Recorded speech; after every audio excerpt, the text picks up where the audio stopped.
治療師。咁咧，其實好多時啲朋友咧都會有頸痛嘅問題，咁我哋都會同佢啲病人講，就可能要同你個低頭族會有關係，因為頭耷低咗啦，令到頸椎嘅壓力會加大咗。因為當我哋頭耷低嘅時候咧，其實我哋成日都講個頭去幾多度咧，咁我哋個頸個負荷咧就係幾多磅。我哋簡單啲咁講，例如可能我頭耷低10度，咁我頸已負荷10磅。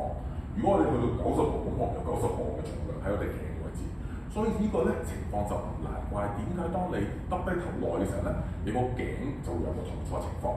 但係啲朋友仔同我講就話佢改變唔到呢個習慣喎，有冇咩方法可以令到我哋耷低頭都唔頸痛咧？其實有嘅，咁而家就可以教一教大家點去做呢個部分啦。好啦，我哋點樣耷低頭咧，而令到頸嘅負荷唔加大咧？其實我哋最重要一樣嘢就係加強我哋深層頸部肌肉嘅訓練。咁嚟緊呢個動作上面嚟講咧，會教大家咧點樣去耷低頭嘅同時咧，加強深層頸嘅肌肉訓練啦。咁亦都可以達到你哋耷低頭上面嚟講咧，個頸椎都唔會負荷大一個目的。OK，咁動作點樣做咧？我哋可以初嚟講咧，揾埲牆幫手先嘅。OK，咁啊，OK，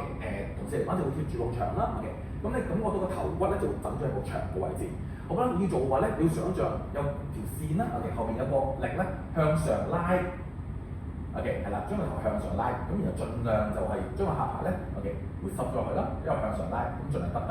喺咁樣嘅情況嘅話咧，其實我哋練緊我哋深層肌肉嘅同時咧，咁你個頭咧就你耷到幾低到啦，其實佢都係保護到頸個頸椎相對嚟講負荷就會唔會加大咗，咁亦都係可以耷低頭嘅同時嘅話咧，加強深層肌肉訓練咧，亦都唔會令到你頸負荷加大咗。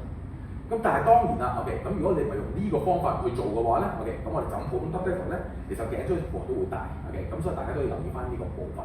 而另外咧，我哋都提翻大家啦，咁我哋如果真係要望一啲文件嘅話咧，最好咧，我哋講緊個文件咧就擺翻喺我哋一個視線嘅範圍嘅話咧，係喺我眼嘅視線範圍低15度到啦。咁呢個情況咧，相對嚟講，我哋個頸椎嘅負荷就可以減到最細。咁所以咧，我哋講呢個部分，我哋可以多練習先啦。慢慢，OK，你覺得掌握得到嘅話咧，你就可以平時我哋坐喺度啦，或者企喺度時候咧，都可以做翻呢個動作，咁令到我哋耷低頭嘅時間咧，OK，我哋都唔會頸椎負荷會加大，即係傷害我哋頸椎，所以大家就可以試試啦。